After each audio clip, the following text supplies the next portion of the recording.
অগণিত মানুষের ভিতর থেকে আল্লাহ পাক আপনাকে আমাকে মুসলমান বানিয়েছেন, আলহামদুলিল্লাহ। আবার মুসলমানের ভিতরে বিভিন্ন জাত এবং পদের মুসলমান আছে। কেউ দুই ঈদের নামাজ পড়া মুসলমান, কেউ শুক্রবারের নামাজ পড়া মুসলমান, কেউ জীবনে এক ওয়াক্ত নামাজ পড়ে না, উনিও মুসলমান। কেউ আলেম আলেমা সহ্য করতে পারে না, উনিও মুসলমান। কেউ কোরআনের মাহফিলগুলো বন্ধ করে দিচ্ছে, উনিও মুসলমান। কেউ আলেমদেরকে বিনা কারণে গুলি করে মারতেছে, উনিও মুসলমান। কেউ আলেমদেরকে জেলখানায় ভরে রেখে কষ্ট দিচ্ছে, উনিও মুসলমান। কেউ বাংলার জমিনে কোরআনের বিপক্ষ অবস্থান নিয়ে ঘুরে বেড়াচ্ছে, উনিও মুসলমান। আপনিও মুসলমান, আমিও মুসলমান।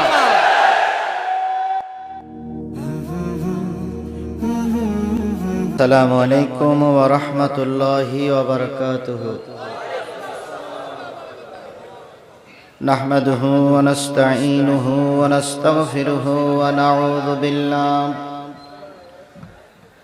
নাউযু বিল্লাহি মিন শুরুরি আনফুসিনা ওয়া মিন সাইয়্যাতি আ'মালিনা।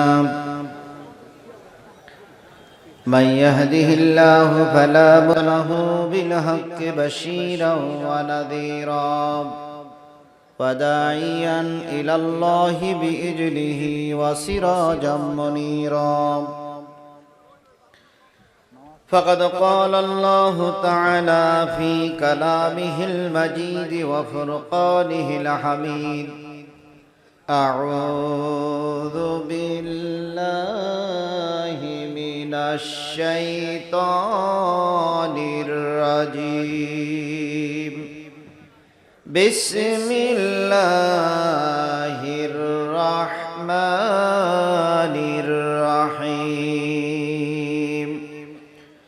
وسيق الذين كفروا إلى جهنم زمرا حتى إذا جاءوها فتحت أبوابها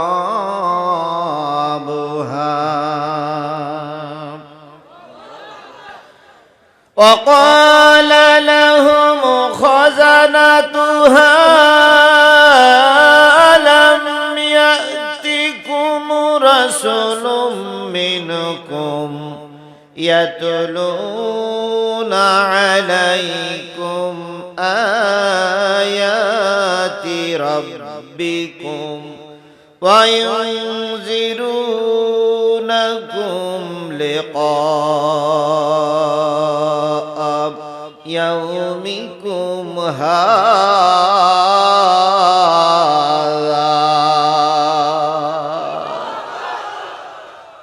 قالوا بلى ولكن حقت كلمة العذاب على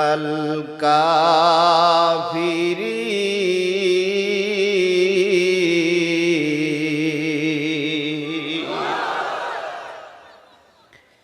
قيل ادخلوا أبواب جهنم خالدين فيها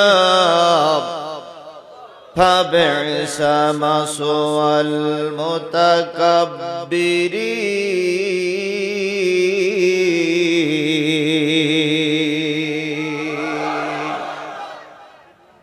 صدق الله المولانا العظيم. أو كما قال رسول الله صلى الله عليه وسلم: إن الله وملائكته يصلون على النبي يا أيها الذين آمنوا صلوا عليه وسلموا تسليما. اللهم صل على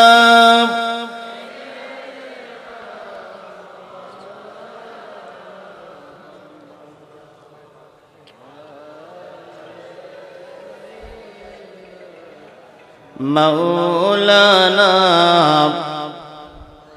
اللهم صل على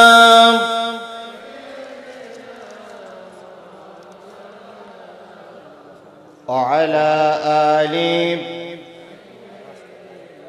مولانا لا إله إلا الله جر لا إله لا إله لا إله لا إله لا إله محمدُر رسول الله لا إله لا إله لا إله إلا الله محمدُر আকাশ নীলে নীলে মেঘের ঝিলে ঝিলে ওই নামেরই সুর শোনা যায় হলে আপন হারা লা ইলাহা লা ইলাহা লা ইলাহা ইল্লাল্লাহ মুহাম্মাদুর রাসূলুল্লাহ লা ইলাহা লা ইলাহা লা ইলাহা ইল্লাল্লাহ মুহাম্মাদুর সকলে জবান খুলে একসাথে এক বাক্যে বলছি সাল্লাল্লাহু আলাইহি ওয়াসাল্লাম। আল্লাহ পাক আপনাকে আমাকে মুসলমান বানিয়ে কোরআনের পক্ষের শক্তি বানিয়েছেন। যে আল্লাহ আপনাকে আমাকে কোরআনের পক্ষে বানিয়েছেন, ওই আল্লাহ তো কোরআনের পক্ষে না বানিয়ে কোরআনের শত্রু বানাতে পারতেন। অগণিত মানুষের ভিতর থেকে আল্লাহ পাক আপনাকে আমাকে মুসলমান বানিয়েছেন, আলহামদুলিল্লাহ। আবার মুসলমানের ভিতরে বিভিন্ন জাত এবং পদের মুসলমান আছে। কেউ দুই ঈদের নামাজ পড়া মুসলমান, কেউ শুক্রবারের নামাজ পড়া মুসলমান, কেউ জীবনে এক ওয়াক্ত নামাজ পড়ে না, উনিও মুসলমান। কেউ আলেম আলেমা সহ্য করতে পারে না, উনিও মুসলমান। কেউ কোরআনের মাহফিলগুলো বন্ধ করে দিচ্ছে, উনিও মুসলমান। কেউ আলেমদেরকে বিনা কারণে গুলি করে মারতেছে, উনিও মুসলমান। কেউ আলেমদেরকে জেলখানায় ভরে রেখে কষ্ট দিচ্ছে, উনিও মুসলমান। কেউ বাংলার জমিনে কোরআনের বিপক্ষে অবস্থান নিয়ে ঘুরে বেড়াচ্ছে, উনিও মুসলমান। আপনিও মুসলমান, আমিও মুসলমান।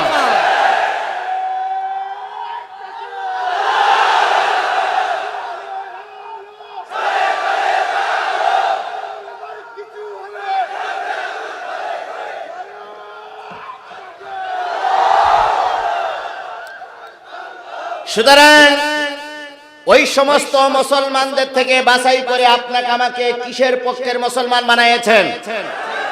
আল্লাহ বলতেছেন, কুনতুম খায়রা উম্মাতিন উখরিজাত লিন-নাস তা'মুরুনা বিল মা'রুফি ওয়া তানহাউনা আনিল মুনকার ওয়া তু'মিনুনা বিল্লাহ।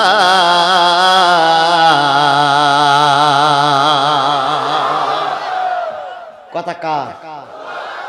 আল্লাহর কথা, আল্লাহর কিতাব শুনে যারা আল্লাহু আকবার বলবে, আল্লাহ তাদের জান্নাতের যাওয়ার পথ সহজ করে দিবে। জোরে বলুন আল্লাহু আকবার। কুনতুম খায়রা উম্মাতিন, তোমরাই হলে সর্বোৎকৃষ্ট উম্মত। কে বলছে? উখরিজাত লিন-নাস, মানুষের ভিতর থেকে তোমাদের বাছাই করা হয়েছে, মানুষের ভিতর থেকে তোমাদের বের করে আনা হয়েছে। আমাদের দেশে যারা অমুসলিম ভাই আছে, ওনারাও কি মানুষ? ইহুদিরা কি? খ্রিস্টানরা কি? বৌদ্ধরা কি? জৈনরা কি? মুসলমানেরাও কি? আল্লাহ রাব্বুল আলামিন বলতেছেন, শোনো, পৃথিবীতে 700 কোটি 750 কোটি 800 কোটি মানুষের ভিতর থেকে তোমাদেরকে মুসলমান হিসেবে বাহির করলাম। পৃথিবীতে মুসলমান কত? 200 কোটির মতন। তাহলে 800 কোটি মানুষ যদি হয়, 200 কোটি মুসলমান। 200 কোটি মুসলমান হলে আমরা কয় ভাগের 1 ভাগ? 4 ভাগের 1 ভাগ। বাকি অন্য 3 ভাগ অমুসলিম জাতি।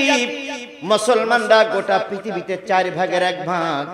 আল্লাহ রাব্বুল আলামিন তাই বলতেছে 800 কোটি মানুষের ভিতর থেকে কালেমাওয়ালা বানালাম 200 কোটি। কালেমাওয়ালা কয়শো কোটি?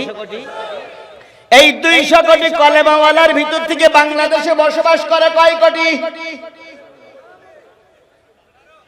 16 কোটি ছিল এখান থেকে 2-3 বছর আগে। তাহলে হিসাবে আরো 2-1 কোটি বাইছে 18 কোটি মানুষ। 18 কোটি সব কি মুসলমান?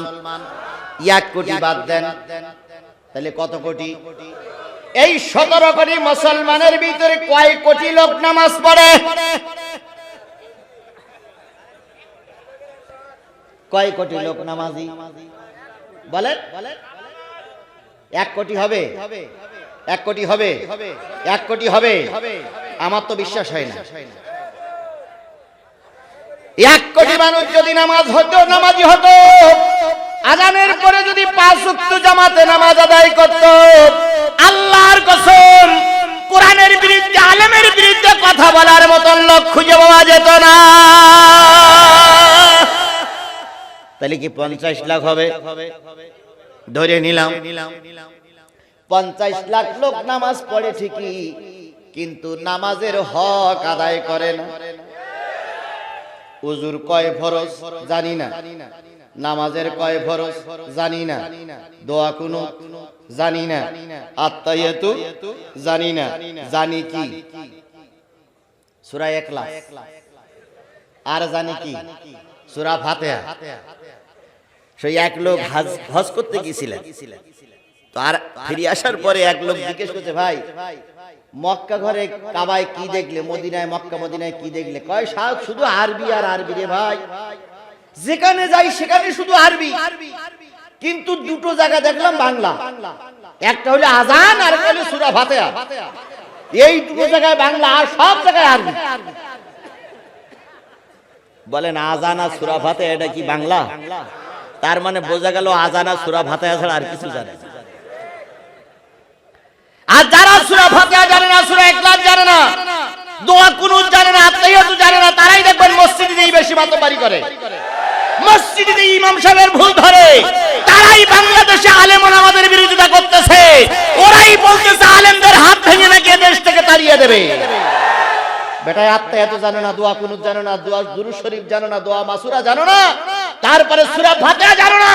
তুমি আলেম ওলামাদের ভুল ধরো, তুমি বলতেছো তোমার বাবার জানাজা নাকি তুমি পড়বা। আল্লাহর কসম তুমি ইমামতি করতে দাঁড়ালে শিয়াল আর কুকুর ছাড়া তোমার পিছনে আরেকটা মুসলমানও খুঁজে পাওয়া যাবে না। আবার ওনারা আমাদেরকে বলে আমাদের দৌড় ধরে বেড়াচ্ছে।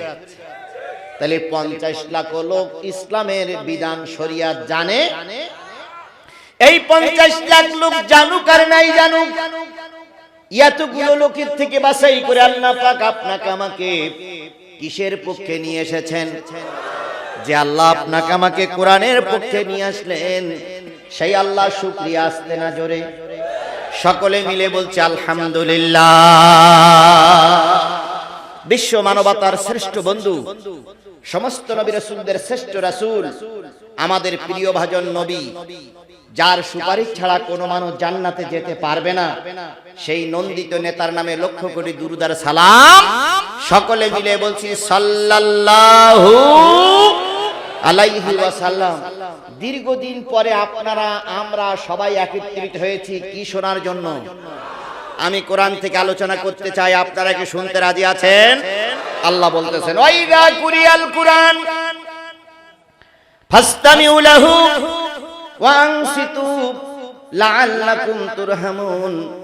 যখন তোমাদের সামনে কোরআন পড়া হবে, কোরআন থেকে আলোচনা করা হবে, আলোচনাগুলো নারী এবং পুরুষ যেখানে থাকুক চুপচাপ বসে বসে শোনো, চুপচাপ বসে বসে শোনো, দাঁড়াই দাঁড়াই না, কিন্তু চুপচাপ বসে বসে শোনো, লাআল্লাকুম তুরহামুন। যদি চুপচাপ বসে বসে শোনো, আশা করা যায় আল্লাহ পাক রহমত দিয়ে তোমাদের ভরে দেবেন। রহমতের দরকার কি আপনাদের আছে? একটা লোক হাত তোলেন তো, হুজুর আমি যা করি আমার রহমতের দরকার নাই। তাহলে রহমতের দরকার হলে আল্লাহ পাক বলতেছেন যে চুপচাপ বসে বসে শোনো। এখন জায়গা থাকলে বসবেন, যদি জায়গা না থাকে চলে যাবেন না। কোরআন শুনতে হবে, শুনলে কি দিয়ে ভরে দেবেন? রহমত দিয়ে ভরে দেবেন। আমরা সেই কোরআন চুপচাপ বসে বসে শোনার জন্য চেষ্টা করি। যাদের রহমতের দরকার তারা ভিতরে আসুন। আর যদি মনে করেন হুজুর আমার রহমতের দরকার নেই, কিসের রহমত? আমার রহমতের দরকার নেই, তারা বাইরে থাক। আপনাদের কি রহমতের দরকার আছে? যাদের রহমতের দরকার তারা কোরআনের মাহফিলে বসবে, যাদের দরকার নাই তারা বসবে।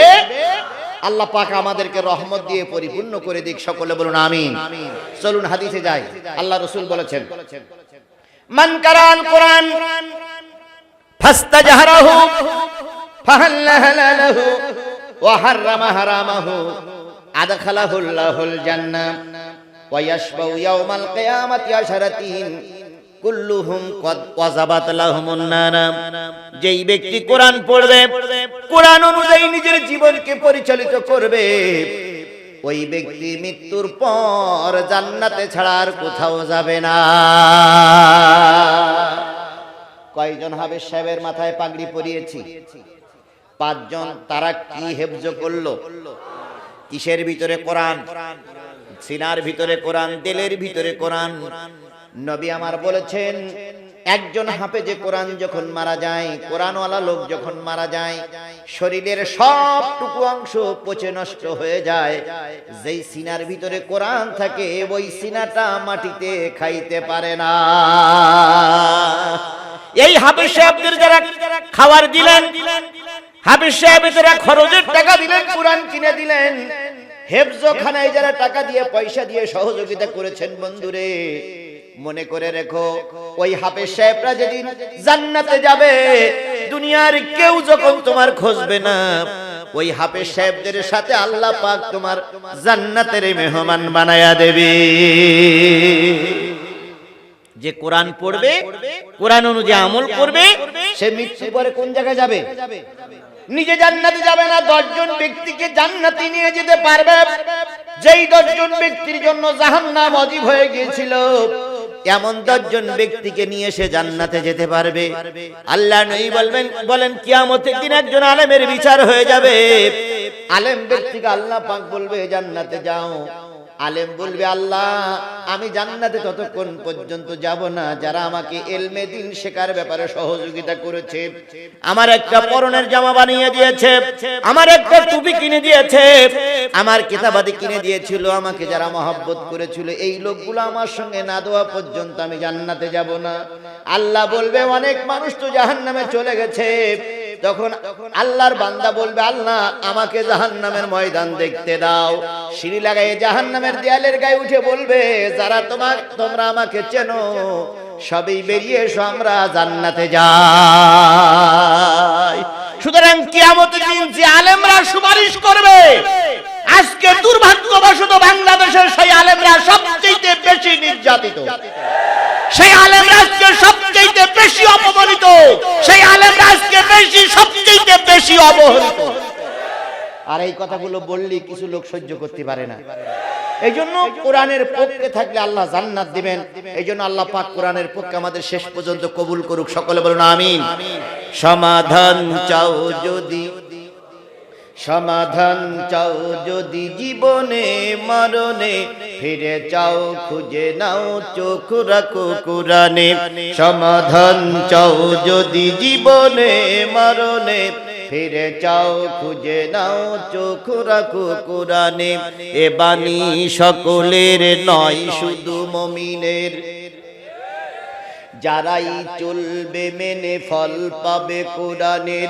ঘরে বলো কিংবা রাষ্ট্রে বলো, ঘরে বলো কিংবা রাষ্ট্রে বলো, অশান্তি দূর করে শান্তি আনে, সমাধান চাও যদি জীবনে মরণে, ফিরে চাও খুঁজে নাও চোখ রাখো কোরআনে, সমাধান চাও যদি জীবনে মরণে, ফিরে চাও খুঁজে নাও চোখ রাখো কোরআনে।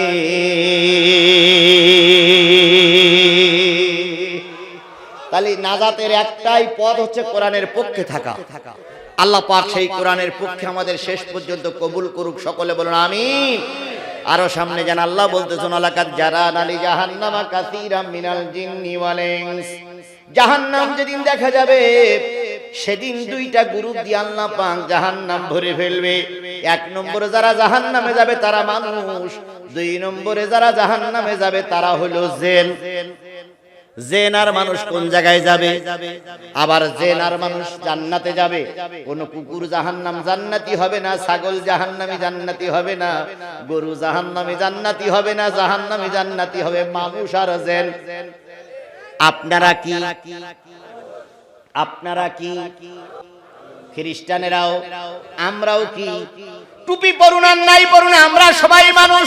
তাহলে আল্লাহ পাক বলতেছে মানুষ দিয়ে জাহান্নাম ধরবে, জান্নাত ধরবে। তাহলে হয় আমরা জান্নাতে নাই কোন জায়গায়, এবার জাহান্নামে যাবে কারা? অনেকগুলো দোষের ভিতরে একটা দোষ আল্লাহ বললেন লাহুম কুলুবুল লা ইয়াফকাহুনা বিহা। যারা জাহান্নামে যাবে তাদের একটা দোষ আছে, তাদের অন্তর আছে কিন্তু অন্তরে জায়গা নাই। কিসের জায়গা নাই? জোরে বলেন না, কিসের জায়গা নাই?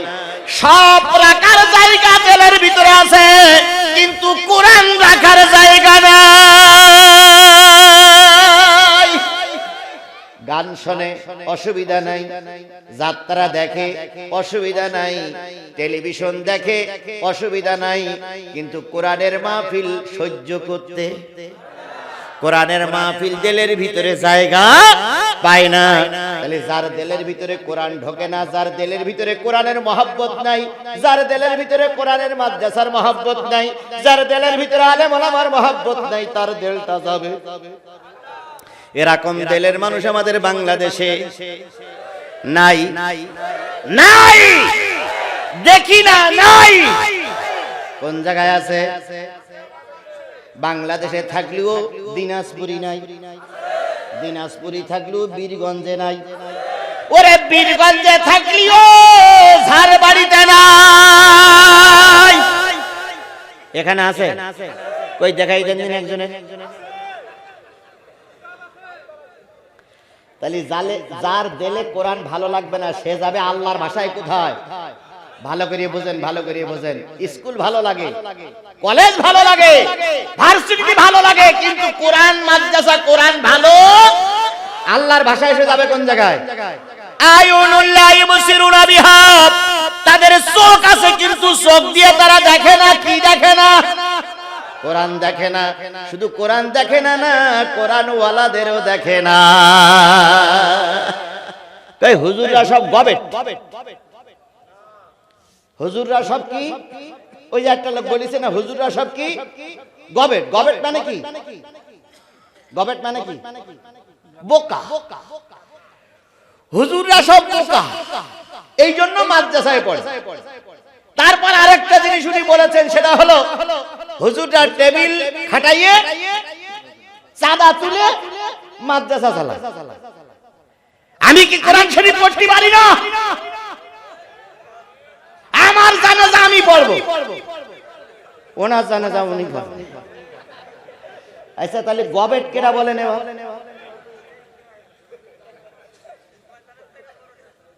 ঢাকা শহর থেকে একজন লোক গ্রামে আসছে। গ্রামে এসে তো আর একজন লোককে দেখে বলছে, এটা গবেটের বাচ্চা, গবেট। এটা গরিব মানুষ, তো কিছু উত্তর না দিয়ে চলে যাচ্ছে। চলে যাওয়ার পরে বলতেছে, একটা কি একটা ভাষা বললো, গবেট। মানে তো আমি জানি না। তো গবেট যদি ভালো শব্দ হয় আর এর মানে যদি ভালো হয়, তাহলে আমি গবেট, আমার বাপ গবেট, আমার দাদা গবেট, আমার বউ গবেট, আমার ছেলে মেয়ে গবেট, আমরা গবেটের বাচ্চা গবেট। আর গবেটটা যদি ভালো শব্দ না হয়, গবেটটা যদি খারাপ হয়, তাহলে তুই গবেট, তোর বাপ কবে, তোর দাদা কবে, তোর 14 গোষ্ঠী কবে, তুই কবেটের বাচ্চা কবে? আমরাও বলি মিস্টার এসপি সাহেব, আপনার এই গবেট শব্দটা কেমন আমরা সবাই জানি না, তবে যদি গবেটটা খারাপ হয় তাহলে আপনি গবেট, আপনার দাদা গবেট, আপনার বাবা গবেট, আপনার মা গবেট, আপনি গবেটের বাচ্চা, গবেটের বাচ্চা গবেট। আলেমদের গালিগালাজ দাও, ঠিক পাও না? আচ্ছা, আমরা চান্দা কালেকশন করে, প্রিন্সিপাল হুজুর চান্দা কালেকশন করে, কষ্ট মষ্ট করে প্রতিষ্ঠান চালাচ্ছে, এরা যদি আপনার কাছে গবেটের কাজ হয়, রিকশাওয়ালা মোবাইল চালায় না চালায় না, ফকিরের কাছে মোবাইল আছে না নাই, তাহলে ফকির 1 মিনিট কথা বললে কেটে নেয় কয় টাকা গ্রামীণ ফোনে? 60 পয়সা। 1 মিনিট কথা বললে কয় পয়সা কাটে? 60 পয়সা কাটে। ফকিরের কথা বললু কাটে, ভ্যানাওয়ালার কথা বললু কাটে, আমারও কাটে, আপনারও কাটে। এই 60 পয়সা কেটে নিয়ে সরকার নেয় 40 পয়সা আর কোম্পানির দেয় 20 পয়সা। এই 40 পয়সা কেটে নিয়ে ওর থেকে এসপি সাহেব আপনার বেতন হয়, ওর থেকে ডিসি সাহেব আপনার বেতন হয়, ওর থেকে মন্ত্রী মিনিস্টার আপনাদের বেতন হয়, ওর থেকে পুলিশের বেতন হয়। তাহলে আমরা যদি রাস্তায় কালেকশন করি গবেট হই, আপনি গবেটের বাচ্চা গবেট, আপনি ফকিরের বাচ্চা ফকির।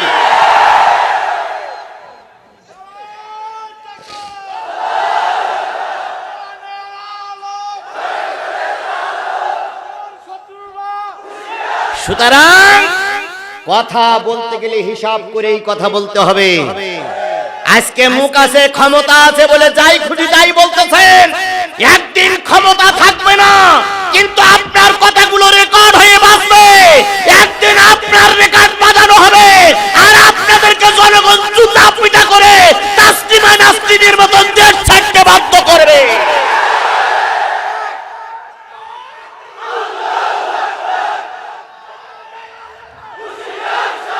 সুতরাং বসে বসে বাবা, যেই ব্যক্তির দিলে কোরআন ভালো লাগে না ওই ব্যক্তি যাবে কোন জায়গায়? জোরে বলেন, ওই ব্যক্তি যাবে কোন জায়গায়? আযানুল্লাহ ইয়াসমাউনা বিহা, কোরআনের আযান চলছে, এই আযান যাদের দিলে ভালো লাগবে না, নবীর ভাষায়, আল্লাহর ভাষায়, সে যাবে কোন জায়গায়? তাহলে আমরা কিসের আলোচনা করছি? এই কোরআনের আলোচনা যাদের ভালো লাগবে না, আল্লাহর ভাষায়, তারা যাবে কোন জায়গায়? এরপরে আমরা কোরআনের আযান দিয়েছি, এই আযান যাদের ভালো লাগবে না তারা যাবে কোন জায়গায়? এরপরে মসজিদ মাদ্রাসা তথা কোরআন হাদিস যাদের ভালো লাগবে না তারা যাবে কোন জায়গায়? তাহলে এই কথাগুলো অবশ্যই সঠিক। তাহলে যার দিলে কোরআন ভালো লাগবে না সে যদি জাহান্নামী হয়, আমরা কোরআনের আলোচনা করব। আপনি যে দলের লোক হন, যদি কোরআনের আলোচনা না শুনে আপনি বাড়ি যান শরীয়তের ওজর ছাড়া, তাহলে বুঝতে হবে শরীরে জাহান্নামের রক্ত ঢুকেছে। এই জন্য শেষ মোনাজাত না করি আমাকে ফেলাই রেখে বাড়ি যাওয়া যাবে? কারা কারা রাজি আছেন? 2 হাত উঁচু করে আল্লাহরে দেখান। কারা কারা হাত উঠাইনি খেয়াল করেন, কারা কারা হাত উঠাইনি খেয়াল করেন, কারা কারা হাত উঠাইনি খেয়াল করেন। যারা যারা হাত উঠাইনি ওর শরীরে শয়তানের রক্ত, যারা যারা হাত উঠাইনি বুঝতে হবে ওর শরীরে অমুসলিমের রক্ত, যারা যারা হাত উঠাইনি বুঝতে হবে ওর শরীরে নাপাক রক্ত ঢুকেছে। এই জন্য আল্লাহর কোরআন ওর ভালো লাগতেছে না। বাস হাত নামান, হাত উঁচু করে কারে দেখাইছেন? আল্লাহ কি দেখেছে? আল্লাহ কি দেখেছে? আল্লাহ কি দেখেছে? আরে মুসলমান কথা বলেন, আল্লাহ কি দেখেছে? আল্লাহ যদি না দেখে থাকে ফেরেশতা? অবশ্যই আল্লাহ দেখেছে। ফেরেশতা দেখেছে না? মাটি দেখেছে না? আপনি আমার সামনে হাত উঁচু করে বলেছেন, জিহাদি হুজুর আপনি যতক্ষণ থাকবেন আমরা ততক্ষণ থাকবো। আমার মোনাজাতের আগে ওই গেট দিয়ে যদি কেউ বেরিয়ে যায় বুঝতে হবে ইবলিস শয়তানটাই চলে যাচ্ছে। কারা কারা যাবেন এইবার? চলে যান। হ্যাঁ যাক, আমরাও দেখি যে কোন শয়তানটা যায়। কারণ কোরআনের মাহফিলে মুসলমান থাকবে, কোরআনের মাহফিলে শয়তান থাকবে না। অমুসলিম ভাইরা আপনাদের স্বাগতম। আপনাদের সুস্বাগতম। কারণ পৃথিবীতে এক সময় সব ছিল অমুসলিম। আল্লাহর নবীর কালেমা দাওয়াত শুনিয়ে সব অমুসলিমরাই কালেমা পড়ে মুসলমান হয়েছে। আল্লাহর নবীর পরে যে কোরআন আসছিল, আমরা তো সেই কোরআনের কথা বলতেছি নাকি? আমরা কি নতুন কোন কোরআন আবিষ্কার করেছি? বেদের ভিতরে ভুল আছে, তাওরাতের ভিতরে ভুল আছে, পুরাণের ভিতরে ভুল আছে, মহাভারতের ভিতরে ভুল আছে। কেবলমাত্র শুধুমাত্র পৃথিবীর সব কোরআন এক। আর আল্লাহ পাক সর্বপ্রথম যে কোরআন নাজিল করেছিল এখনো সেই কোরআন শরীফ একই আছে। কোরআনের ভিতরে কোনো ভুল ভ্রান্তি পৃথিবীর কেউ তৈরি করতে পারে নাই। সুতরাং আমরা নির্ভুল কোরআন তেলাওয়াত করছি, নির্ভুল কোরআনে আলোচনা করছি। এখানে যারা আল্লাহ পাক কবুল করবে তারাই এর পক্ষে আসবে। আল্লাহ পাক আপনাকে আমাকে কবুল করুক। আরো জোরে, আরো জোরে।